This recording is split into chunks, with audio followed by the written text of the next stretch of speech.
Olá, este é o Cultura de Sustentabilidade, um programa de conteúdos, notícias e agendas sobre esse importante tema da atualidade. Toda quarta-feira você tem encontro marcado com especialistas e lideranças dos vários recortes da sustentabilidade. Hoje vamos discutir sobre gestão do conhecimento em sustentabilidade. E para falar sobre esse assunto, convidamos José Renato Santiago. José Renato, ele é doutor em engenharia pela USP, com especialização em marketing pela ESPM. José Renato é também consultor empresarial em inovação, capital intelectual e gestão do conhecimento, além de autor de vários livros do mundo corporativo. José Renato, obrigado por você aceitar o nosso convite. José Renato, a primeira pergunta que eu te faço é: o que é gestão do conhecimento em sustentabilidade? Assim como em outros segmentos, né, inovação, em projetos, sustentabilidade também tem práticas, já práticas até já consagradas, práticas antigas, e que algumas vezes elas não são repetidas por não ter sido compartilhadas de forma adequada. Então, a gente vê práticas de 20, 30 anos atrás que ressurgem como novas, mas na verdade já são coisas anteriormente, práticas boas e algumas massas até, e que se tivessem sido registradas, né, aí você está gerindo o conhecimento, está registrando aquele conhecimento, ou se fossem compartilhadas pelas pessoas, né. Quando vocês fazem muito bem anualmente aqueles eventos de benchmark, né? Então, quando vocês fazem práticas como essa, vocês fazem o quê? Vocês disseminam uma prática, boas práticas no caso, para que toda uma comunidade consiga reaplicar. E aí você está gerindo conhecimento. Então, quando você tem essa preocupação, gerir conhecimento, tomar esse cuidado, é sustentável por si só. Quando você reutiliza o conhecimento, uma competência, uma iniciativa que já existe, o esforço que você diminui por reaplicar uma boa prática já existente é exorbitantemente mais alto. E você mencionou o programa Benchmark. O Benchmark, enquanto ferramenta de gestão, a gente brinca, é não reinventar a roda. Exato, né? E as pessoas acham assim, né? Benchmark, a empresa é necessariamente boa prática. Também não é. Também né? não necessariamente. Não necessariamente, porque você, quando fala de gerir conhecimento, compartilhar experiência, tudo, você tem que compartilhar os bons exemplos e também tem que compartilhar os maus exemplos para você não executar de novo, para não cometer. Quantos casos a gente vê no dia a dia de situações que os mesmos erros se repetem? Se comete um erro, um equívoco, e daqui a um mês ou um ano, ou até prazos menores, uma semana, se comete novamente o mesmo equívoco, o mesmo erro, né? Então, e aí é aquela coisa, aí vem, não, mas errar, você aprende com erro. Não, você não aprende com erro, você aprende por causa da consequência que ele pode te causar. Sim. Né? Mas persistir no erro não é inteligente, né? Exato, mas aí que tá. Quantas vezes a gente acaba aceitando erros repetitivamente porque a consequência foi pequena? Exatamente. Você assimilou, né? Não assimilou. Então, na verdade, a gente fala da coisa de tolerar não o erro, tolerar a consequência, né? E aí é polêmico isso, mas é sempre um caso a se pensar. E esse tema, gestão do conhecimento, eu escuto muitas pessoas falarem, mas eu tenho também essa percepção que não há um entendimento um pouco mais profundo sobre essa temática. E hoje, você, internauta, pode enviar a sua pergunta. Qualquer curiosidade, qualquer tema ou especificidade sobre esse assunto, é só você mandar um e-mail para o institutomais@institutomais.org. Nós estamos com uma equipe aqui que vai trazer a sua pergunta até nós e a gente passa aqui para o Renato responder. E aproveitando já a deixa que o Renato falou do programa Benchmarking, né? Que de fato é um programa que já tem 11 anos, que certifica as melhores práticas de sustentabilidade. Ele construiu e detém o maior banco de prática de sustentabilidade desse país, com 250 práticas, organizado em 10 diferentes temáticas. Então você que está nos assistindo, empresa ou gestor que tem boas práticas, precisa conhecer o Benchmark e participar. Vamos assistir esse vídeo? Benchmarking Brasil, os legítimos da sustentabilidade. Junte-se aos melhores da gestão socioambiental brasileira e concorra ao ranking dos detentores das melhores práticas de sustentabilidade. mais de 100 empresas certificadas e mais de 250 cases selecionados para integrar o maior banco de práticas de sustentabilidade do país. Inscrições de cases de março a maio. Mais informações no site benchmarkingbrasil.com.br. Bom, Zé Renato, você foi um dos integrantes da Comissão Técnica do Benchmarking Brasil, né? E teve acesso às práticas agora, fresquinha, de 2012, que já estão lá no banco. Como foi essa experiência? O mais curioso do programa de benchmark que vocês desenvolveram, né, e da técnica, né, porque é uma técnica toda, a gente não tem informação sobre qual é a empresa, né, a gente tem todo um sigilo por trás que é essencial, né. É um contrato de confidencialidade que a gente tem para não expor a empresa. A empresa. Né? Não, e mesmo no próprio processo de avaliação, né. Então eu não lembro quantos casos eu avaliei. Mais de 40, né, Renato? Eu avaliei todos, E tem de todo tipo, né? Porque tem organizações, eu imagino, que devem pensar assim, eu não vou participar porque a minha prática é pequena. E é curioso, tem de todo tipo de prática, né? Tem desde do sistema mais primitivo, digamos assim, mais coisas bem simples, né? Eu lembro que tinha um projeto, não sei se foi nesse ano ou no outro que eu assisti, que era um processinho bem facinho de captação de água de chuva, né? Uma coisa bem manjada, mas uma coisa bem montada, bem estruturada, que você fala, poxa, não precisa ser aquela coisa Ferrari, né? Tem empresas que também fazem a Ferrari, mas algumas vezes pequenas sacadas e você está avaliando no mesmo nível. Ela entra na avaliação da mesma maneira, da mesma forma, né? Isso é uma tranquilidade que até quem está avaliando tem, porque você não tem aquela coisa de, porque será que isso é muito, se é pouco? Você analisa da mesma forma igualitária. É muito democrático o processo. Isso é para preservar e para, de fato, ter boas práticas, porque não importa o tamanho, né, ou a complexidade, o que importa é o resultado. Porque uma ideia muito simples com resultado bom, José Renato, isso multiplicado, ele dá um resultado grande para o meio ambiente, né? E quando você entra no projeto, no programa de benchmark, no evento, você vê tanta empresa de grande porte, né, as grandes empresas nacionais participando, você fica pensando, poxa, mas será que tem que ser grande o projeto? Não. Tem projetos bem simples, né? Eu lembro que tinha alguns projetos lá pelo que eu li, era um projeto pequeno, dava a entender que fosse, né? Aí depois, quando você fica sabendo, porque depois que você avaliou, que a gente tem acesso, né, aos detalhes dos projetos, poxa, é muito legal. Eu achei fascinante, é uma coisa que toda organização deveria fazer, mesmo porque quando você apresenta essas práticas para o mercado, você começa a se tornar referência. Ganhando ou não, o fato de você participar e ter a preocupação em compartilhar, já é um diferencial. Certo. Bom, aproveitando aí a relação de prática de sustentabilidade e gestão de conhecimento. Vamos falar um pouquinho sobre isso. Qual que é a relação entre uma coisa e outra? As práticas de sustentabilidade e a gestão do conhecimento. Então, a própria prática de sustentabilidade, durante algum tempo, muitas organizações, elas entendiam como sendo algo a mais a ser feito, né? E quando a organização acha que isso é algo a mais, que não está no dia a dia do processo dela, o que ela acontece? É a primeira a ser cortada, infelizmente, né? Então, da mesma forma que a sustentabilidade ela começou a ganhar mais corpo a partir do momento que, até por conta de uma legislação mais rígida, começou a ser inserida aos processos da empresa, a gestão do conhecimento vai pela mesma linha. Se a gente for pensar em fazer uma área para gerir conhecimento da empresa, algo específico que não esteja atrelado ao dia a dia, essa vai ser a primeira coisa a ser cortada numa eventual necessidade. Então, o segredo é o quê? Você desenvolver práticas que sejam inseridas no dia a dia. Por exemplo, eu desenvolvo um projeto, eventualmente, de engenharia civil. Eu tenho que desenvolver o projeto e, já inserido a esse projeto, colocar práticas sustentáveis inseridas no projeto.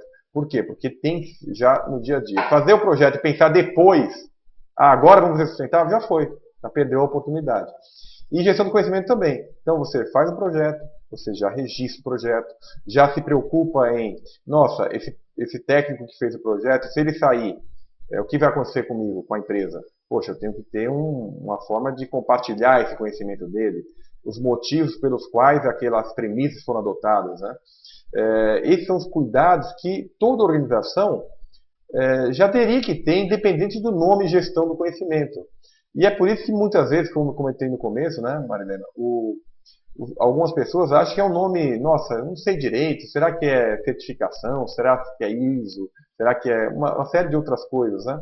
Não, são coisas que certamente a sua empresa, ou até no dia a dia profissional seu, você já faz. A questão é que você não sabe que aquilo é gerir conhecimento. Então é muito mais simples, como a prática de sustentabilidade são coisas muito mais simples do que a gente algumas vezes acredita. E que eu acho também que as pessoas tentam dificultar o conceito até como uma justificativa para não colocar em prática, né? Que é temerário. Sim. Bom, pelo que eu entendi, é a maneira de você registrar, documentar uma metodologia de algo que dê um resultado positivo de forma gerencial. E daí é um acervo que você cria e vira o conhecimento daquela organização. Então, quando a gente registra e coloca no banco de práticas, que o Benchmark tem um banco de práticas de livre acesso, a gente tem um acervo, seria a gestão do conhecimento, assim, um pouco mais genérica, das organizações brasileiras em sustentabilidade? A gente pode arriscar, né, a falar isso? Então, olha só, você falou de um banco de benchmark. Isso é um acesso de conhecimento explícito, é conhecimento explicitado. Agora, o próprio evento de benchmark que vocês organizam, o que é? Não tem uma parte de apresentação? Então, quando você apresenta, você está compartilhando conhecimentos tácitos, que é o outro componente do conhecimento. Então, o programa de benchmark, por exemplo, e certamente você já desconfiava, é uma prática de gestão do conhecimento. Porque você tem uma etapa de registrar o conhecimento explícito através dos relatórios, dos programas, dos projetos que as pessoas desenvolvem, até do próprio processo de avaliação dos jurados que fazem. E depois tem a prática de troca, e troca de experiência, que é feito como? Com apresentações, com network que é feito entre uma apresentação e outra. Então o processo inteiro, ele é registrar, colocar em algum meio que seja passível de compartilhar, que é o banco de dados ou qualquer outro sistema, e depois a prática de permitir a troca de experiências, de oportunidades ou de coisas negativas ou de coisas positivas. Então, é simples. O processo é simples. O caso é que algumas vezes, de forma até equivocada, alguns profissionais acham que a gestão do conhecimento é ter um portal, é ter um sistema. Não, pessoal, TI é um suporte, é um meio, né? A gente está hoje conversando aqui ao vivo, imediatamente daqui a poucas horas o vídeo vai estar disponível numa outra plataforma. Quer dizer, é muito legal ter, é importante, é essencial que tenha. Agora, é meio. Se fosse o fim, não precisasse mais nada, nós não estaríamos desse lado, nem você do outro lado assistindo, né? São as pessoas que complementam essa comunicação. Porque comunicação por si só, o básico é ter o quê? Ter a pessoa que emite a informação aqui, sabe? O conteúdo entre elas, né? E como você falou em registro, né? Que tem a interatividade, tem a construção e tem o registro. Essas práticas do benchmark, eles estão em livros, em revistas, e eu vou chamar a vinheta das nossas publicações, porque a leitura é obrigatória do profissional que trabalha em sustentabilidade, algumas delas para free download, outras vocês podem ter acesso participando dos nossos eventos, onde a gente distribui gratuitamente as revistas, né? E outras ainda vocês podem adquirir, basta mandar um e-mail para o institutomais@institutomais.org, que a gente esclarece como faz, para ter acesso às nossas publicações. Vamos assistir a vinheta. Revistas, livros, guias e e-books. Revista Benchmarking. Série Benchmark. E-books, black books e guias. Conteúdos avançados para a atualização em educação e práticas de sustentabilidade. Mais informações no site institutomais.org. Gostou? Então basta entrar no site que você tem acesso a todas essas informações. Como esse programa, José Renato, é também de utilidade pública, a gente dá muita dica sobre cidadania, sobre bem-estar, e a gente tem um quadro chamado Minuto Cidadão, que dá dicas de como a gente pode estar fiscalizando as contas públicas e outros direitos que o cidadão, né, tem acesso. Vamos assistir.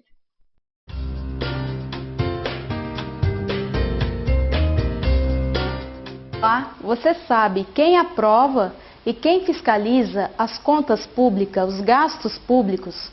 Quem aprova é a Casa Legislativa de cada poder, ou seja, no caso da União, o Congresso Nacional, no caso dos estados, a Assembleia Legislativa e no caso do município, a Câmara dos Vereadores. Já as contas públicas são fiscalizadas pelo Tribunal de Contas e pela Casa Legislativa de cada poder, é o chamado controle externo. Além disso, pessoas interessadas podem formar um grupo e fiscalizar as contas públicas, porque toda informação ela está disponível à população para consulta e com isso a população pode entender melhor os gastos públicos e cobrar da administração uma melhoria nesses gastos. Tá? Um Minuto Cidadão levando informação até você. Aí, mais uma dica de cidadania que você pode utilizar, né?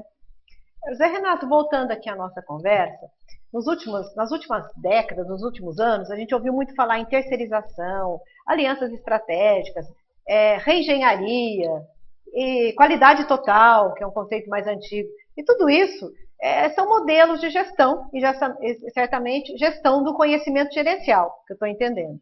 São o que eles chamam as ondas de transformação que o Kotler explicava nas obras dele de marketing, né?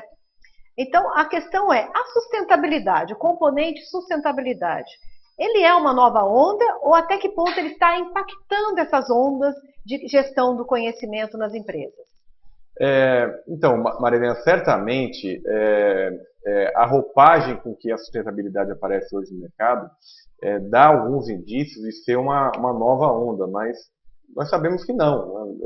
Desde tempos atrás, sempre havia a possibilidade de ter ações e iniciativas sustentáveis.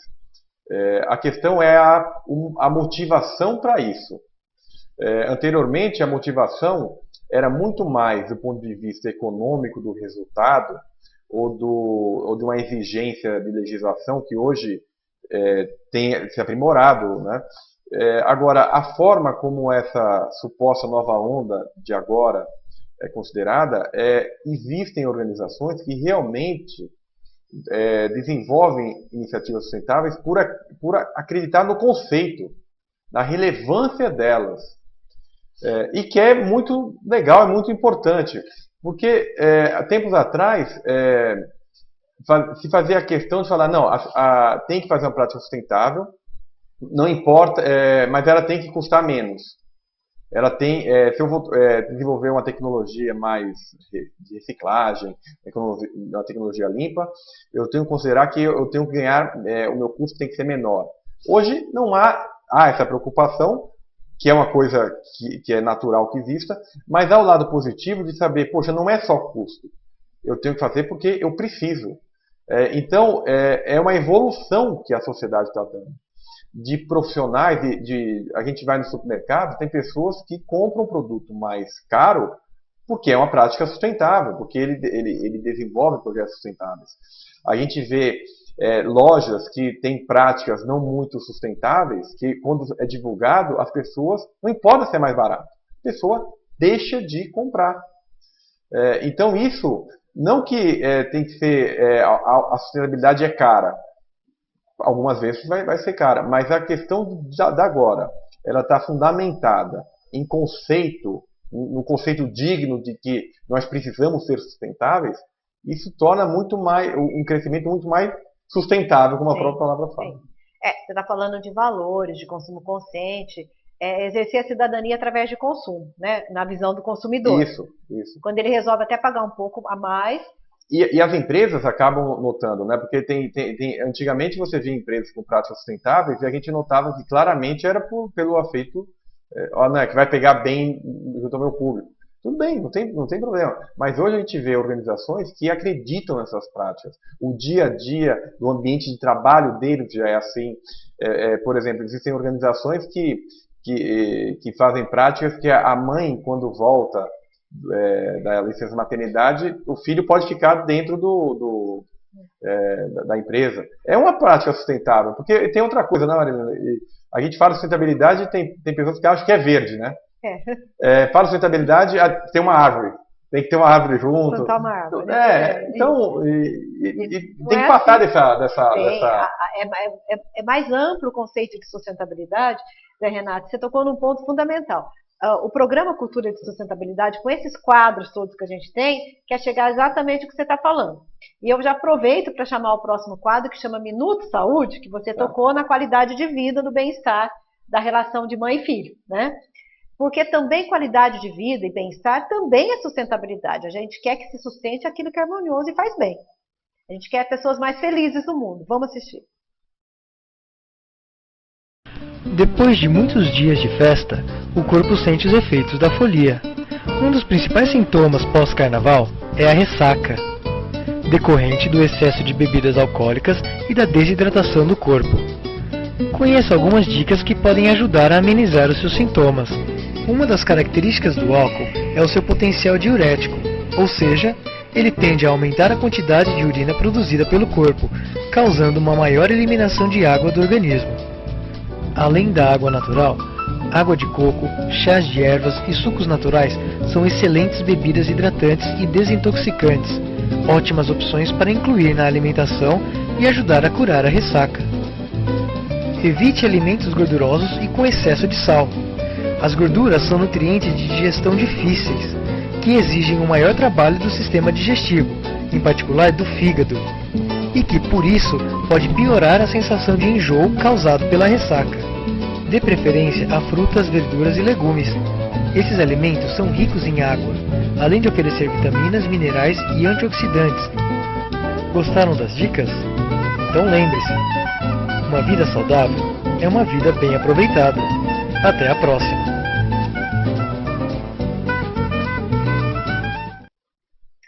Sem dúvida, chefe Luiz, sempre com boas dicas para nós. E deixando a gente com água na boca, não é, Zé Renato? É verdade, ele devia trazer alguma coisa, né? Ele fica falando dessas coisas, tinha um suco lá, parecia bom aquele suco ali. Viu? Essa reclamação, ela é recorrente, viu, Zé Renato? Será que uma hora ele vai levar a sério? Eu tenho a impressão que uma hora nós vamos ter acesso a essas delícias todas. Mas o mais importante, o carnaval está aí, você aproveite para tomar muito líquido, que nós estamos no verão, né? E, de fato, uma vida sustentável é uma vida bem aproveitada, não é? E qualidade de vida também é sustentabilidade. E, José Renato, voltando aqui para a nossa conversa, você como consultor de empresas em gestão do conhecimento, inovação, capital intelectual, o que você tem visto nas empresas brasileiras, né? Elas estão realmente colocando a gestão do conhecimento em prática ou ainda elas estão assim naquela fase de debate, de teoria, de construção do conceito? Tem de tudo, tem de tudo. Eu milito por essa área há muito tempo, desde que eu trabalhava numa organização, porque a questão é a dúvida do que é aquilo, né, do que é isso. Quando a empresa, e ainda tem empresas que acham, que acreditam que gestão do conhecimento é um site, é um portal, é um sistema, é incipiente, né? E aí dura muito pouco tempo, né? E é negativo, né? Porque quando, por exemplo, vai uma empresa e desenvolve algo assim, o assunto é prejudicado. É igual a sustentabilidade, né? Você vê uma prática que não é boa prática e é vendida como sendo a boa prática, quem perde com isso é o assunto por si só, né? Então, tem muitas empresas que estão buscando, do ponto de vista de gerir o conhecimento, principalmente porque as pessoas hoje, a empresa não pode ficar na dependência de um profissional ou dois profissionais. Não é inteligente isso, custa mais. Você tem um projeto importante, você tem um profissional com ciência com aquela competência, e se ele sai? Ele pode sair. E aí, o projeto vai acabar? Então, é uma questão estratégica. E por isso que as empresas hoje, cada vez mais, elas se preocupam em processos de gerir conhecimento. Processos que estejam inseridos ao dia a dia da empresa e que possa potencializar a captação de talentos, a manutenção do talento dentro da empresa, Você usar o conhecimento não precisa estar presente na sua empresa, ele tem que estar presente na cadeia da qual a sua empresa está inserida. Você tem uma boa prática de conhecimento no seu segmento, poxa, você tem que usar essa prática para você também. Você tem que inovar. A inovação é uma coisa que é fundamental no crescimento. Hoje, cada dia mais, a inovação, a tecnologia tem tomado mais corpo e é um diferencial, porque a empresa ela tem que ser muito ágil, ela tem que ser muito rápida para perceber pequenas diferenciações, oportunidades do seu mercado. Então, ela percebe isso se ela gere bem o conhecimento ativo que ela possui. É como se uma organização de dia, com sua equipe, com seus profissionais, ela tivesse um valor exorbitantemente maior do que aquele quando os profissionais dela vão para casa. Perfeito. Agora, me remete a uma questão. A pequena empresa, a micro e pequena empresa, que normalmente tem poucos funcionários, trabalha com parceria, ela também pode ter um processo de gestão de conhecimento? Ou isso é coisa só para a empresa grande? Então, por que se cria alguns mitos, essa coisa assim? Ah, mas esse assunto é de pequena empresa. Porque normalmente se associa à demanda de alto investimento. Se fala eu estou citando sustentabilidade. Ah, então eu tenho que reciclar tudo. Tá, o que é reciclar tudo? Poxa, numa pequena empresa, se você economiza o copo plástico do café, você já está fazendo a sua ação sustentável. Você pode fazer pequenas ações que vão fazer diferença ao longo do tempo. E gestão do conhecimento é a mesma coisa. Se a gente se iludir que é coisa de empresa grande, o pequeno nunca vai ser grande. Porque você não vai tomar uma iniciativa. Não, é coisa de empresa grande, então eu não vou nem entrar nessa. Como é que as empresas crescem? Elas crescem a partir do momento que elas criam diferenciais. E para criar diferencial, é exatamente mitigar por essa questão. Captar talento, usar rapidamente o conhecimento, adquirir o conhecimento, não que ele fique proprietário na sua organização, mas através de uma parceria, através de uma ação conjunta com uma concorrência. Então, é estratégico. A pequena e média empresa deve usar a gestão do conhecimento como uma forma de alcançar uma meta estratégica, uma visão do que eu quero ser. É coisa de empresa grande, então eu já vou fazer de agora. Porque se eu pensar pequeno, eu vou sempre ser pequeno. É pensar no futuro e no crescimento, né? Exato. Bom, eu vou pedir licença para chamar mais uma vinheta que chama Cultura de Sustentabilidade. Aliás, o nome desse programa. E é um projeto incentivado que as empresas que se identificarem com essa proposta, a gente construir uma cultura de sustentabilidade que vai passar pelo conhecimento, pela gestão do conhecimento, certamente. Esse projeto está aí à espera de patrocinadores. Vamos assistir?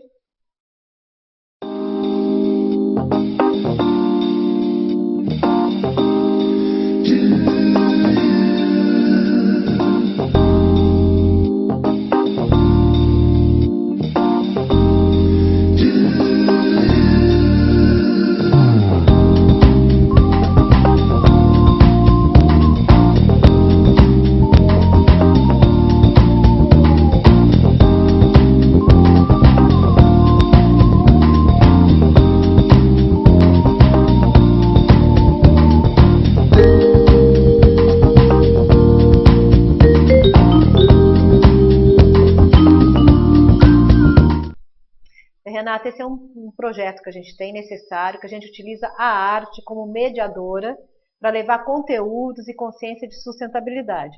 É uma forma também de você sensibilizar e construir novos valores em relação à sustentabilidade, não é? E aproximar isso do dia a dia, né? Eu estava dando o exemplo do copo, né? Algumas vezes na nossa própria casa, né? A gente tem ações que nós podemos fazer que não depende do poder público, porque também tem essa coisa, né? A gente joga sempre a responsabilidade para o outro, né? Na rua de casa tem um rapaz que ele pega lixo seco, ele chama, né, de separar. E aí, o que ele fazia? Eu deixava o lixo na rua e eu via que ele separava. E ele começava a separar o tipo de papel, tudo. Aí eu comecei a perguntar para ele que tipo de papel eu deveria colocar para que ele facilitasse a vida dele. Nossa senhora, chega, ele vai, são 3 dias na semana, né? O pessoal de limpeza faz em casa. Eu já separo o lixo o dele. Quer dizer, a rua toda já faz isso. E é um combinado tácito, não tem nenhum contrato, não tem nada. Porque eventualmente naquele bairro o poder público não faz coleta seletiva. Então ele faz por um modo de vida. E isso não torna a atividade sustentável menos relevante. Poxa, está gerando uma ordem econômica, uma atividade econômica. Eu acho isso muito interessante e até me remete no nosso próximo quadro, que é o Virando do Avesso, que é exatamente isso. Ajuda você a transformar em um novo produto aquilo que seria descartado. É a educação ambiental, é a inclusão social. Vamos assistir.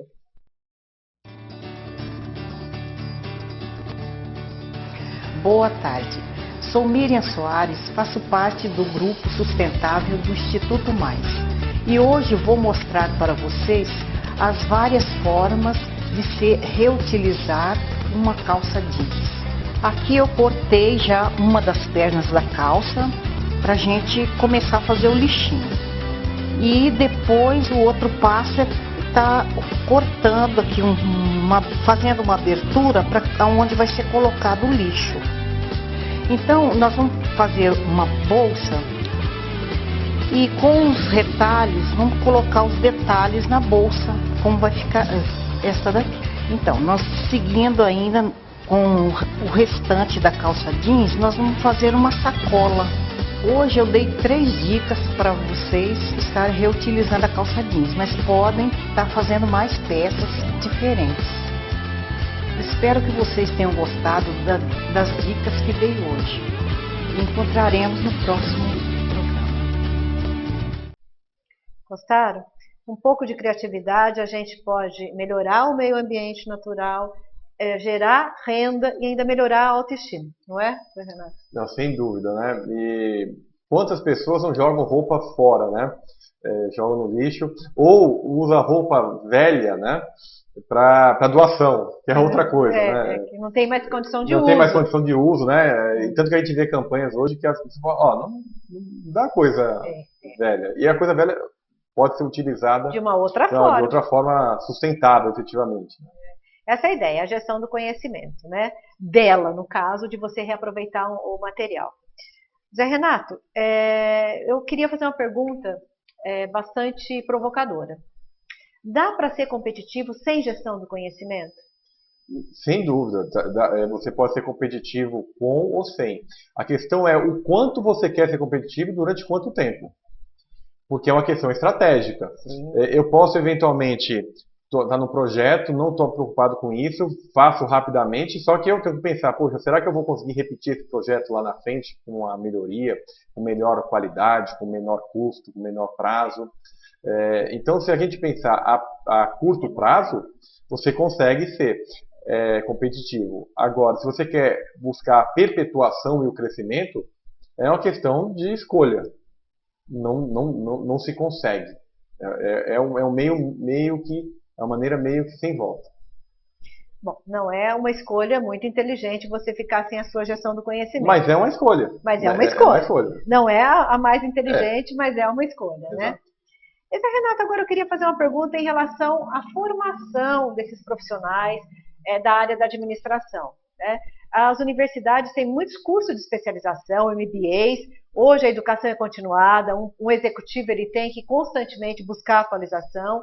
E a pergunta é, na grade desses cursos de especialização da área da administração empresarial, ela forma bem os seus profissionais para a gestão do conhecimento? Infelizmente, assim, a gente está vivendo no meio tempo, num período em que outras coisas têm sido muito valorizadas na graduação. Então, você percebe que cada profissional, tem muitos profissionais saindo do mercado na cultura do eu, e não na cultura do nosso. E isso é básico, né? E eu acho até assim, se fala de geração Y, porque os profissionais hoje, eles são mais audaciosos, eles querem metas de curto prazo. Pessoal, a geração Y nada mais é do que um profissional ansioso, coisa que já aconteceu sempre. Sempre, em todo momento, havia profissionais que pensassem que iam rapidamente ser gerentes de um dia para o outro. Isso sempre aconteceu. Né? Então, isso não é uma justificativa, é uma característica da formação. O fato do mercado ser cada vez mais rápido não quer dizer que o profissional não tenha que esperar o tempo de maturação dele. Então, quando a faculdade acaba não formando profissionais com essa identidade. E que é natural, porque a faculdade algumas vezes não é para isso, né? A faculdade ela te dá uma série de conhecimentos acadêmicos que você vai aprimorar no dia a dia das empresas. Por isso que você comentou corretamente, tem a continuidade do estudo através de cursos de pós-graduação, especialização. Você começa a adquirir coisas que você não aprendeu na academia e que você vai colocar em prática no dia a dia da tua organização.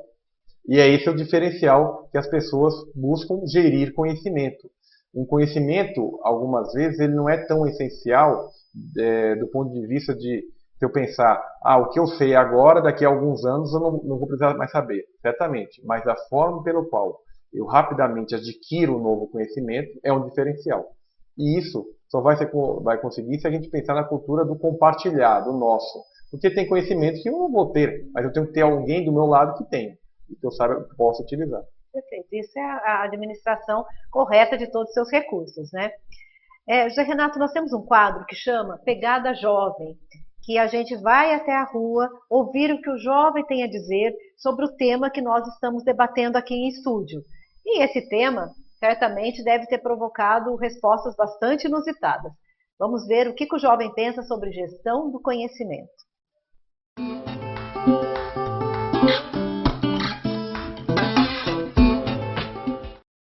Alexandre, você não vai acreditar no bafo forte. Lá vem a fofoca, não quero saber. Por favor, deixa eu contar, eu não aguento, deixa. Não, é fofoca na hora do trabalho, eu tô trabalhando aqui, você vai ficar fazendo fofoca, não sei o quê.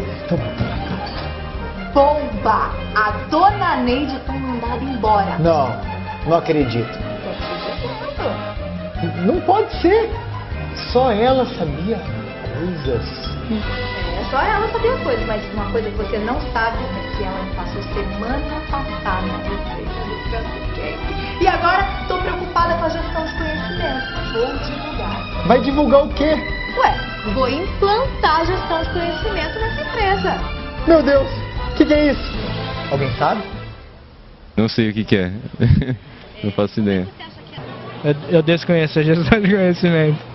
No momento eu não sei o que é. Dito que seja disseminar mesmo conhecimento, né? Numa empresa, no caso, seria ensinar os seus funcionários diversas áreas do saber. Tá aí. Mas como é que eu vou fazer gestão de conhecimento dentro da empresa? Responde essa aí agora. Para fazer isso, seria legal promover eventos, apoiar iniciativas culturais, coisas do tipo.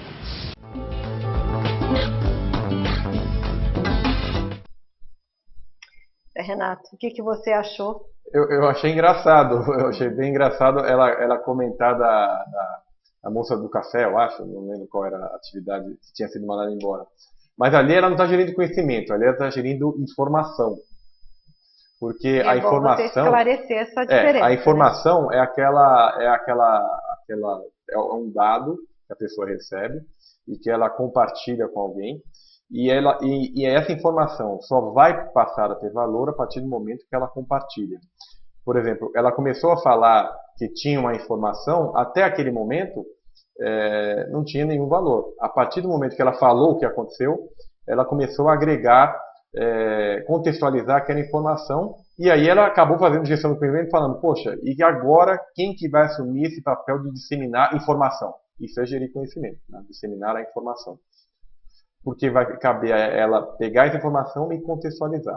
E aí um dos entrevistados comentou, poxa, tem disseminar, registrar, disseminar, compartilhar, e uma coisa que ele falou, evento, né?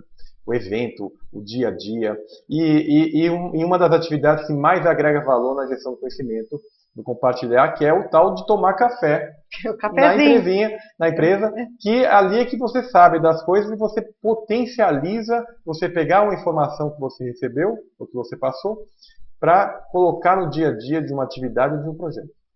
Perfeito. Então, acho que os nossos jovens chegaram perto, né? Chegaram perto. Isso é importante. E agora está na hora da pergunta do internauta. Vamos ver quais são as perguntas que vieram. Daniele Florencio, de São Paulo. Para uma pequena empresa, você acha que o processo de gestão do conhecimento deveria funcionar de que forma?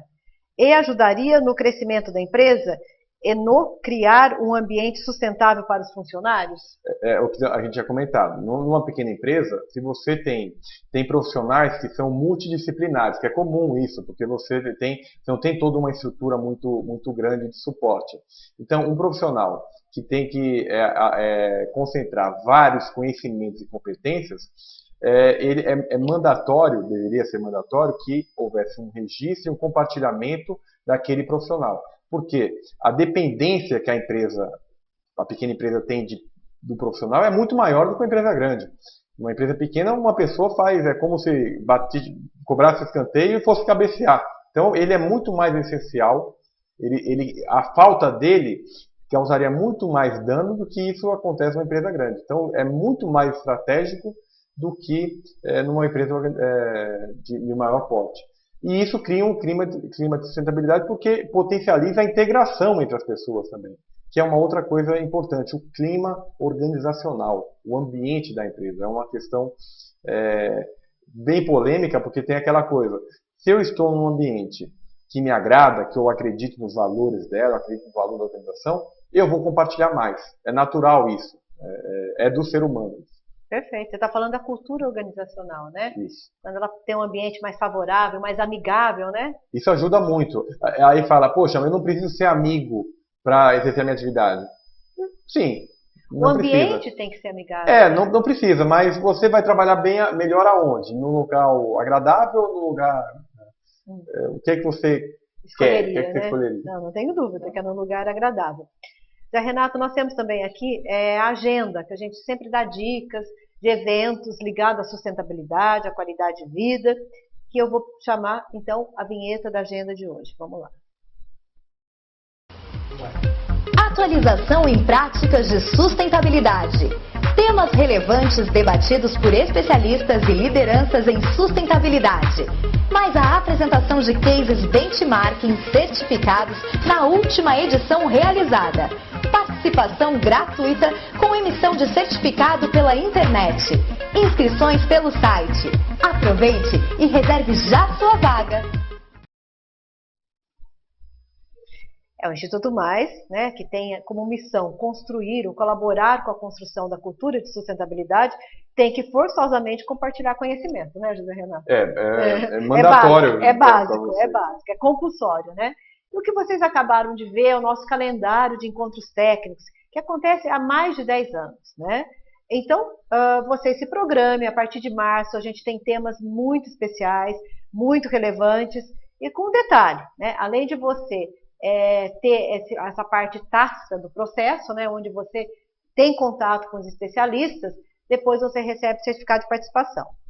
Uma outra dica que eu gostaria de dar tem a ver com a nossa qualidade de vida, que é a feira orgânica do Parque Água Branca, que funciona todo final de semana, das 8 da manhã às 13 da tarde. Lá você encontra alimento natural orgânico e encontra também produtos que foram reaproveitados, né? Que é do grupo de artesãos sustentáveis do Instituto Mais. É o Instituto Mais divulgando para você eventos que fazem a diferença na sua qualidade de vida. José Renato, eu gostaria que você falasse para as pessoas que estão nos assistindo, se quiserem saber mais sobre o seu trabalho, sobre a gestão do conhecimento, porque você é uma pessoa que escreve muito, publica muito, né?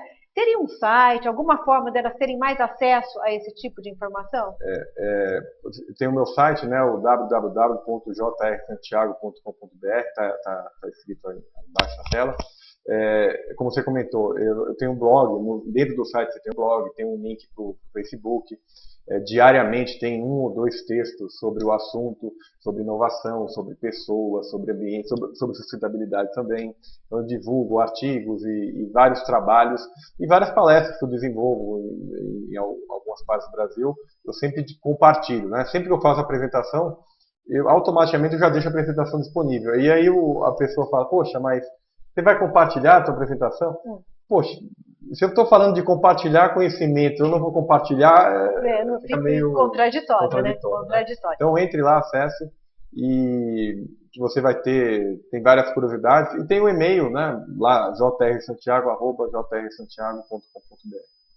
Zé Renato também é autor de vários livros. Eu gostaria que você falasse os livros que você publicou, e tem um muito especial que é sobre o futebol. Você poderia comentar, Zé Renato? Eu escrevi 8 livros, né? Eu nem lembro, eu fico pensando, fico contando depois, né?